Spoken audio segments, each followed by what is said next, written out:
Proyecto de Constitución Moral. Hola, un saludo para todos. Les habla Juan José Bocaranda Espinosa.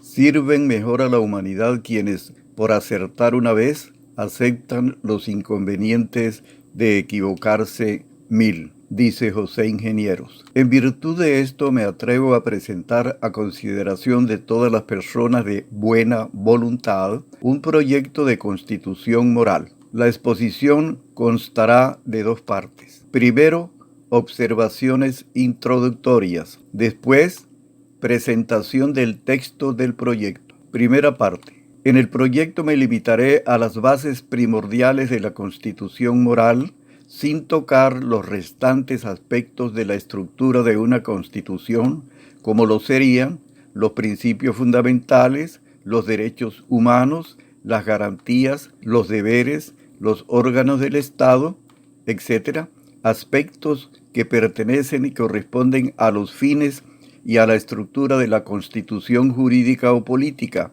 y no a la constitución moral, que debe limitarse a establecer principios y orientaciones generales. Aprobada la constitución moral, dichas bases primordiales constituirían la plataforma necesaria para la concepción, elaboración, discusión y aprobación de las normas de la constitución jurídica o política mediante la simbiosis de los principios ético y jurídico. Al formular estas sugerencias, asumo todos los riesgos, aun el de que se me tilde de loco o megalomaníaco, y los asumo como el cumplimiento de un deber espiritual, único que me impulsa con el deseo de servir al margen de intereses políticos, partidistas, económicos o en general de carácter subalterno. Seguramente los señores especialistas hallarán graves atentados contra la técnica constitucional y legislativa, pero lo que me interesa es el contenido esencial de la sugerencia, lo relativo a la precisión, univocidad, generalidad, unidad, coherencia, estructuración, lenguaje y otras exigencias queda en manos de los técnicos, eso sí, cuidando que el tecnicismo no termine diluyendo el contenido o desvirtuando la esencia. Efectuadas estas observaciones generales, paso a leerles el texto del proyecto de constitución moral, es decir, la segunda parte de la exposición. Constitución de la República de. Título preliminar. Bases primordiales. Artículo primero. El Estado de la República de es el pueblo ética, jurídica y socialmente organizado en estado ético de derecho, esencialmente benefactor. Artículo segundo. La norma suprema del ordenamiento jurídico es el principio ético, expresión constitucional de la ley moral y del principio superior de perfección del orden moral que impone a los funcionarios realizar el bien y únicamente el bien cuando actúan en nombre del Estado. A los efectos de esta Constitución se entiende como ley moral la moral dotada de poder jurídico como consecuencia de la implantación de los derechos humanos en el ordenamiento jurídico. Se entiende como bien únicamente lo que redunde en beneficio de la dignidad humana y en la realización de los derechos humanos. Artículo tercero. A las exigencias del principio ético deben someterse la concepción, elaboración, redacción, discusión, aprobación, promulgación y aplicación práctica de todas las normas jurídicas, así como todas las actuaciones del Estado y el comportamiento total del funcionario. Artículo cuarto. En virtud de la simbiosis del principio ético con el principio jurídico, el sistema jurídico es necesariamente bifactorial, al igual que su interpretación. De los principios ético y jurídico derivan respectivamente los conceptos de delito moral y de delito jurídico en cuanto se refiere a los funcionarios. Artículo 5. Sobre la Constitución política rige la Constitución moral generada por la ley moral. En la moral pública inherente al principio ético no opera el libre albedrío. Artículo 6. El poder de regir en el ordenamiento jurídico y en el estado ético de derecho, que el derecho delega a la moral a través del principio ético, implica todas las consecuencias inherentes. A. La prevalencia de la ley moral sobre el derecho constituye la fuente de las acciones y de los recursos morales. B. La ley moral no se subordina a los conceptos y criterios meramente jurídicos porque ella tiene los suyos propios. C. El derecho cede a la ley moral sus estructuras adjetivas para que canalice su autoridad. D. Los alcances de la interpretación de la ley moral no deben ser limitados, condicionados ni contradichos por argumentos meramente jurídicos. E. La lógica de la necesidad moral es independiente de la lógica de la necesidad jurídica que le está subordinada. F. La justicia meramente jurídica debe ser orientada y corregida por la justicia moral, y la seguridad moral es anterior y superior a la seguridad jurídica. G. El principio de la legalidad moral prevalece sobre el principio de la legalidad jurídica. H. La ley moral no se apoya en tecnicismos, sino en valores y principios. I. El sistema penal no debe interferir el sistema moral sancionatorio. J.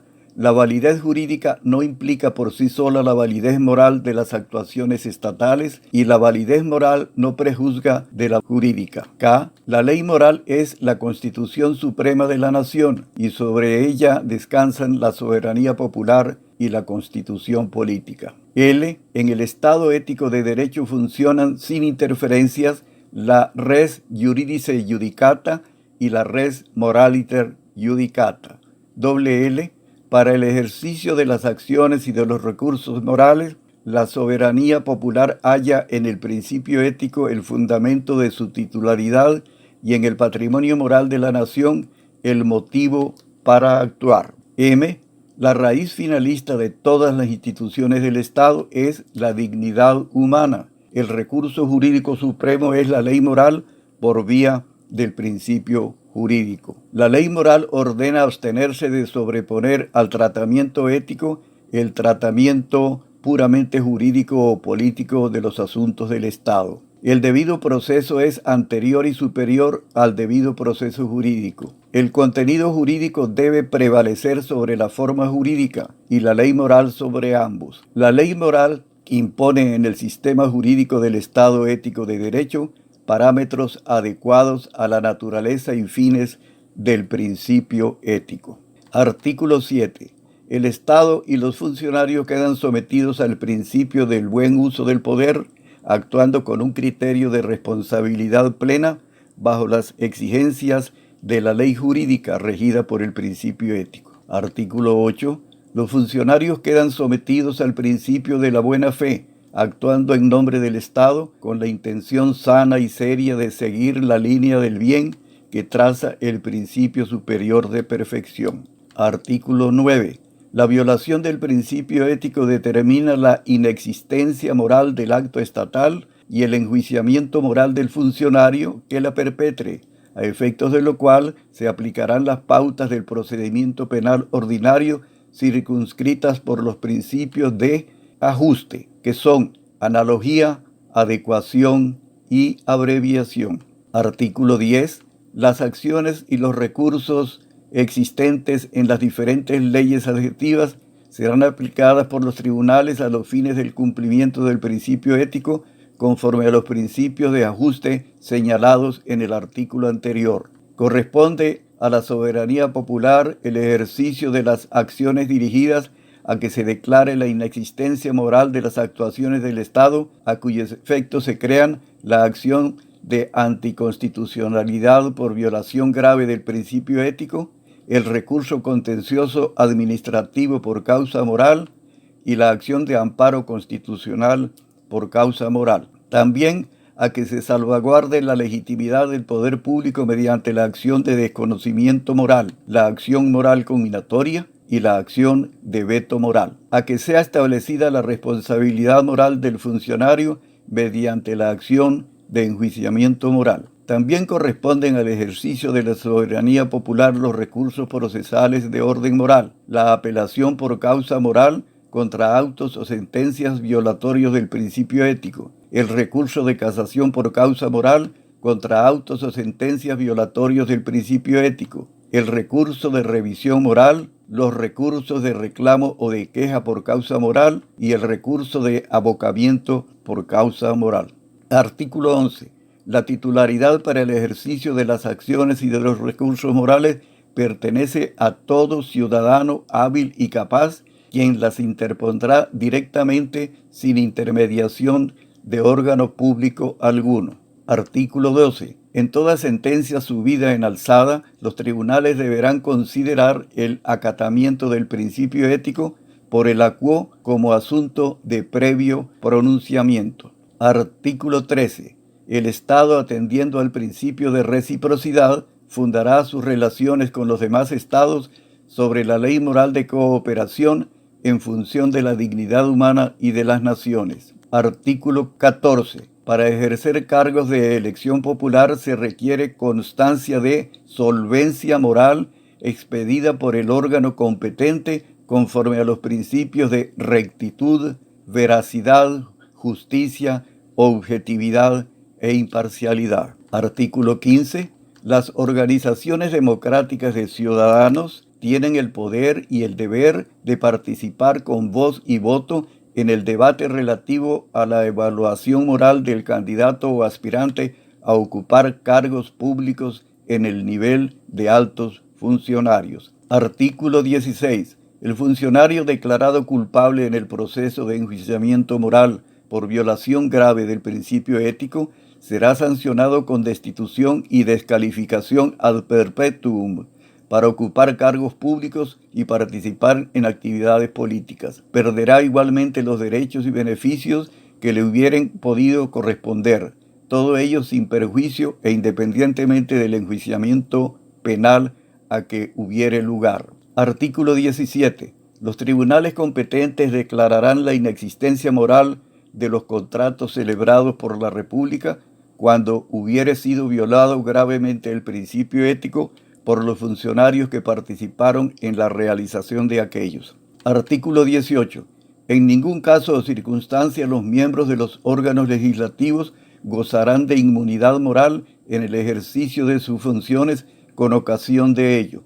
Todo ciudadano tiene el deber y el derecho de hacerlos enjuiciar por ante los tribunales competentes por la violación grave del principio ético. Artículo 19. Incurrirá en denegación de justicia el juez que se abstenga de dar curso o de decidir las causas fundadas en el principio ético bajo el pretexto de que en el sistema jurídico no se contemplan procedimientos expresos para esa finalidad. Artículo 20. Corresponde al máximo tribunal de la República velar activamente por la vigencia y acatamiento de la Constitución moral por los demás poderes y órganos del Estado, fundamentalmente en lo que respecta a la interpretación bifactorial del ordenamiento jurídico y a la calidad ética de las actuaciones estatales. Artículo 21. Los poderes del Estado orientarán a los funcionarios en cuanto se refiere a la vigencia, realización y cumplimiento del principio ético. Artículo 22. Serán especialmente favorecidos por el Estado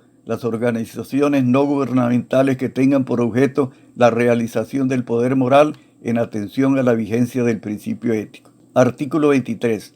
Todas las disposiciones restantes de la presente Constitución y todas las normas del sistema jurídico deberán someterse cabalmente al espíritu de las bases primordiales. Lo no previsto expresamente en esta Constitución se resolverá conforme a la rectitud de la ley moral y del principio superior de perfección del orden moral. Y esto es todo por hoy, apreciados amigos. Muchísimas gracias por su amable atención. Hasta otra oportunidad. Volente Deo.